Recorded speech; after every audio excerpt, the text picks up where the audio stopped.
बहुत बहुत बधाई, शुभकामनाएं। आज गुरु पूर्णिमा है।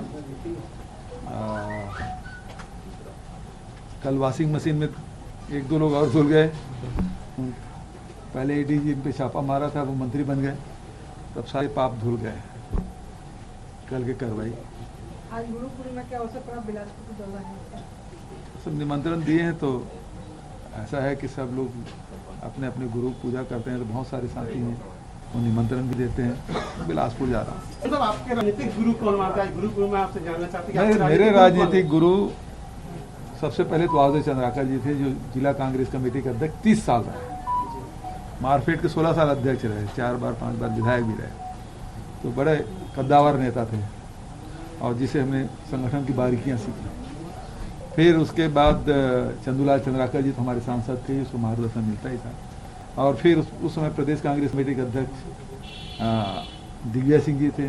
मुख्यमंत्री जब थे तो अटेस्ट टू था, उनके साथ शासन की भी बारीकियां सीखने को मिला।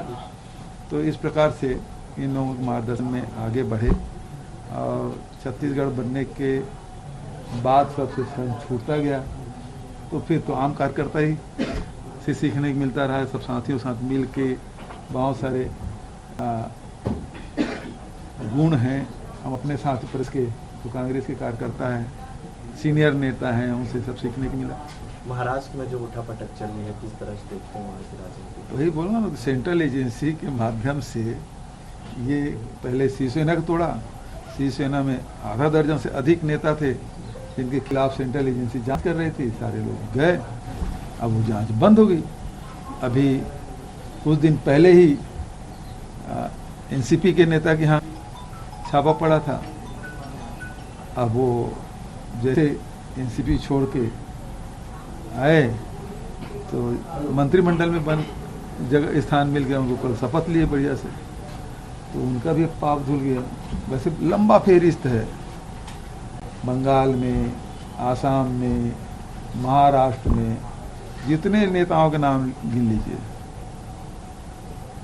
वो सारे नेता पहले भाजपा के टारगेट में थे, रोज उसके खिलाफ बयान होता था, लेकिन जैसे भाजपा में गए सब वॉशिंग मशीन में बिल्कुल चकाचक धुल के बाहर आ गए। उसके खिलाफ कोई कार्रवाई नहीं। अब कोई मुख्यमंत्री बना है तो कोई राष्ट्रीय उपाध्यक्ष बना है तो कोई मंत्री बना है। तो इस प्रकार से सेंट्रल एजेंसी के माध्यम से लोकतंत्र का गला घोंटा जा रहा है। कल आम आदमी पार्टी ने एक बड़ी जनसभा की है, उसमें कहा है कि छत्तीसगढ़ को पूरे देश में भ्रष्टाचार के नाम से जाना जाने लगा है। कल मैं उसे 7 रेवड़ी के बारे में सुना था। हाँ, 6 रेवड़ी गिना दी। 6 रेवड़ी। लेकिन छत्तीसगढ़ में तो हम लोगों ने काम किया है। स्वामी आत्मानंद अंग्रेजी स्कूल यहाँ है, 8 बाजार क्लिनिक योजना यहाँ है, मेडिकल मोबाइल यूनिट श्रम क्षेत्र में है, इलाज भी सबके मुफ्त हो रहे हैं, बिजली बिल हाफ योजना का भी लाभ यहाँ मिल रहा है, और राशन भी 35 किलो हर परिवार को दिया जा रहा है, जो अपने भाषण में नहीं दिया। तो जितनी बातें वो बोले हैं वो यहाँ हुआ। एक बात मैं कहना चाहता हूँ केजरीवाल जी से। केजरीवाल जी, संकट के समय परीक्षा होती है, और कोरोना काल में पूरे जिन जिन देशों में हुआ, जिन प्रदेशों में हुआ, वो सबके लिए संकट के क्षण थे। लेकिन जब कोरोना में लॉकडाउन हुआ, छत्तीसगढ़ से एक लोग नहीं गया। यहाँ के लोगों, चाहे इंडस्ट्री में काम कर रहे हैं, चाहे दुकानों में काम कर रहे हैं, सबके रुकने की व्यवस्था सारे कलेक्टर को निर्देश दिया गया था, और कोई यहाँ से पलायन नहीं किया। बाहर से आए लाखों लोग, 7 लाख लोग आए थे छत्तीसगढ़ में। सबके रहने, खाने पीने की व्यवस्था, इलाज की व्यवस्था छत्तीसगढ़ सरकार ने किया था। लेकिन वहीं दिल्ली में लॉकडाउन हुआ, घोषणा के 24 घंटे के भीतर में लाखों लोग दिल्ली छोड़ गए, पैदल गए। उत्तर प्रदेश, बिहार, कहानी गए दिल्ली से छोड़ के। उस समय केजरीवाल जी ने वो उनके साथ नहीं खड़े थे। जब ऑक्सीजन की कमी आई तो छत्तीसगढ़ सरकार ने अपने प्रदेशों के लोगों के लिए तो ऑक्सीजन उपलब्ध कराया ही, लेकिन पड़ोसी राज्य महाराष्ट्र, विदर्भ, मध्य प्रदेश, उत्तर प्रदेश, पंजाब, राजस्थान, सब जगह ऑक्सीजन उपलब्ध कराने का काम किया है, जहाँ जहाँ डिमांड आई। लेकिन केजरीवाल जी एक बार नहीं, वो राजनीति करते रहे, लेकिन कभी हम लोगों से बात नहीं कि हमको ऑक्सीजन दो। मैंने तो एम्स में भिजवाया भी, प्रियंका जी फ़ोन की थी तो उसके बाद मैं एम्स में भिजवाया भी दिल्ली, लेकिन केजरीवाल जी का फ़ोन नहीं आया। तो वो राजनीति करते रहे और ऑक्सीजन से लोग तड़पते रहे। आपके मोहल्ला क्लिनिक लोग से कितने लोगों को कोरोना काल में लाभ मिला भाई? तो आप बहुत बड़ी बड़ी बातें करते हैं। पंजाब की अर्थव्यवस्था बता दो, सबसे कर्जीला राज्य कहीं है तो वही है। तो जो परिस्थिति छत्तीसगढ़ में है उसके बारे में तो आप बात नहीं किए। आप यहाँ समस्या के बारे में जानते भी नहीं। ये प्रदेश किसानों का प्रदेश है, ये प्रदेश अनुसूचित जनजाति का प्रदेश है, ये प्रदेश जनजातियों का प्रदेश है, अनुसूचित जाति का प्रदेश है। लेकिन उसके बारे में एक शब्द आपने नहीं कहा, क्योंकि उसकी जानकारी ही नहीं है। अब क्या बात करेंगे जब समस्याओं के बारे में जानकारी नहीं है, यहाँ की परिस्थिति के बारे में जानकारी नहीं है। आप बात कर रहे हैं तो 6 रेवड़ी के बारे में बात कर रहे हैं। उससे ज्यादा उपलब्धि तो हमारे यहाँ दिए हैं। दिल्ली में किसान कम है, कुछ गांव हैं जहाँ खेती किसानी करते हैं, उसके लिए क्या किया आपने? छोटे हिस्सा है तो उसमें तो आप ज्यादा कर सकते थे।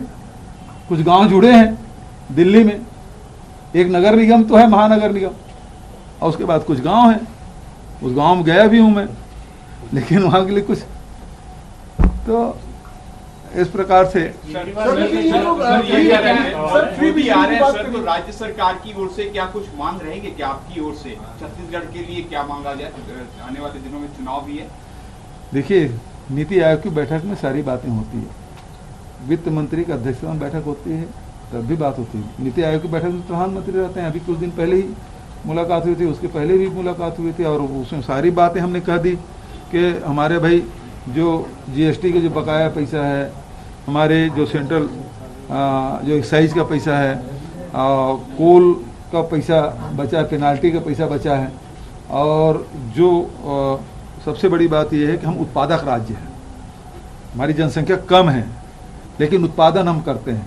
यहाँ कोयले का उत्पादन होता है, यहाँ लोहे का उत्पादन होता है, यहाँ लोहे आधारित सारी स्पंज आयरन है, फैक्ट्रियाँ हैं, तो इस्पात भी उत्पादन कर रहे हैं, सीमेंट भी उत्पादन कर रहे हैं, हमारे यहाँ एल्युमिनियम भी उत्पादन हो रहा है।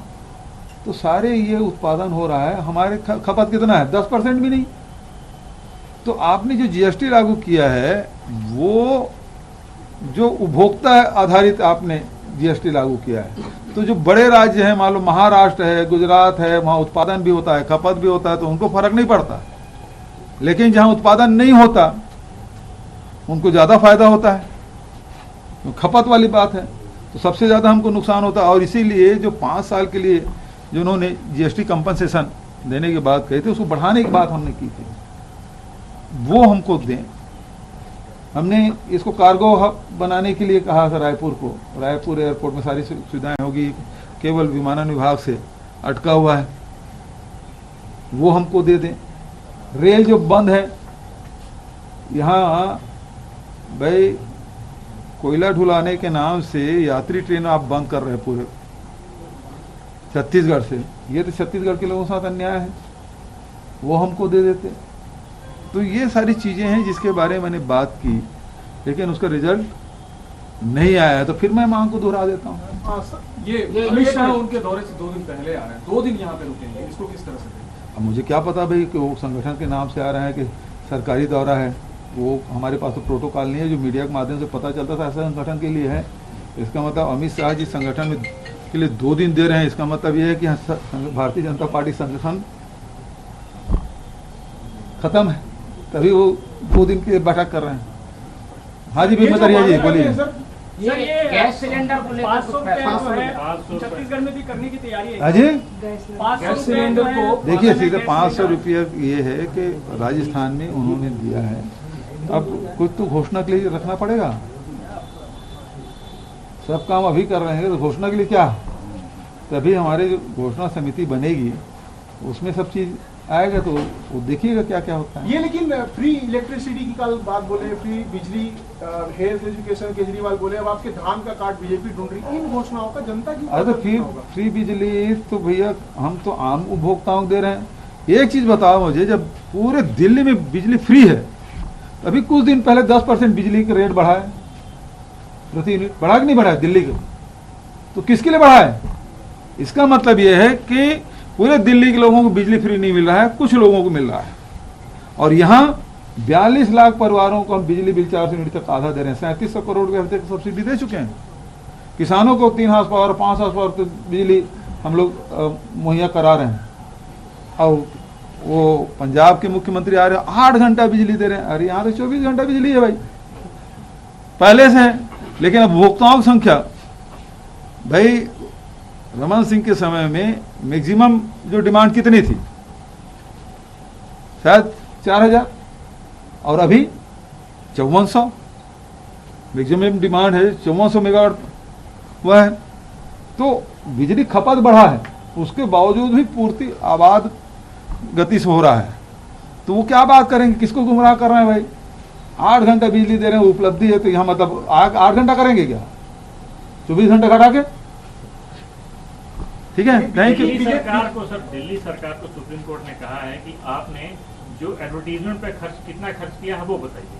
असल में दिल्ली सरकार ने कहा था कि जो रैपिड ट्रांसपोर्ट सिस्टम है उसमें करीब 500 रुपए की लागत आने वाली है, उसके पास पैसे नहीं। अरे आप पार्टी वालों के बारे में ज्यादा बात मत करिए कि वो पंजाब सरकार के वो 50-60 करोड़ की कोई लोगों को सहायता दे रहे थे, और उससे ज्यादा विज्ञापन में खर्चा कर दिया था पूरा ऑल ओवर इंडिया। ठीक है, वो इस प्रकार से